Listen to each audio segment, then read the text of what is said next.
was young, but all of the changes I went through in life, my voice somehow has a lock on it right now from all of the emotional pain. And I'm working to free it in dealing with childhood trauma. But I wanted to get back up. I sang at a nightclub. I sang for Winthrop Rockefeller, and I sang really well. And I and I just have been, like, when I'm around anybody, like, I can do it in the shower sometimes, and but when I'm around anybody, there's a lock on it. So I was working on it, and I thought I would do karaoke, and trying to free this up without getting rid of that childhood trauma or whatever is causing the block is dangerous. So what happened was I got up on this stage to sing a song that I sing around the house all the time. And as I was getting ready to sing, I couldn't get the voice out. I had so much pain here in my thymus, emotional pain, pain through my upper back. It was shooting through my back, but I was forcing myself to try to get the voice out. It sounded like poop. It did. I sounded so badly. I was so embarrassed. And as I stepped down off the stage, right here, it's like something grabbed me like this, clamped onto my back. That is the energy coming in to the thymus chakra. Clamped on my back. I couldn't turn my neck. I couldn't talk. I couldn't speak. I had vocal paralysis. The next day, I had bronchitis. I get it all the time. I couldn't speak. I didn't have a voice that day. And the next day I had bronchitis. And the next day I had a stomach virus. And the next day I had really bad intestinal problems. The next day it got in my hips and it worked its way through my body.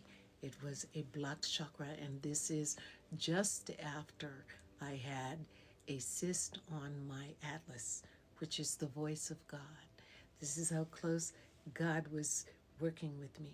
This is how it can affect you when you block that chakra up. With my mother, it blocked up, and it was thyroid cancer. It was problems with my sister. It was goiter, thyroid problems. I have nieces with Hashimoto's that is not getting that voice out there. Laryngitis. Okay, I couldn't think of it, and I threaten it. You probably hear it, like right now. I threaten it all the time because I speak from my heart. But that is where your voice needs to be heard. And that vagus nerve was one that, along with that, the vagus nerve runs up like this. It's the longest nerve in your body, and vagus means wanderer. And it can take your head, which is what it did during when I'm standing there trying to sing, and it jerks your head like this. This is how mine does. And it spasms. It is behind the heart. It is emotional pain. It could give you an aneurysm, and I could see how it does, because when I have it, it shoots up the back from behind my heart. My heart is hurting so bad. Up this nerve right here, up through here like this. But first my nerve spasms, and it goes boom, feels like a heart attack, scares it. It scares me into doing something about it. Okay, and it scares me. And that's emotional pain. You have to get your voice out. You have to free that nerve up. We're going to be looking more at the vagus nerve, and I'll be talking to you, and I was planning on doing it today, how to stimulate your vagus nerve for better mental health.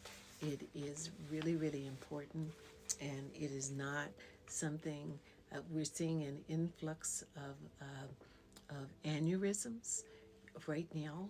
It's stepping up, and this is emotional pain, more closely linked to your heart health than your physical health. Okay, emotional pain can kill you. Physical pain can too.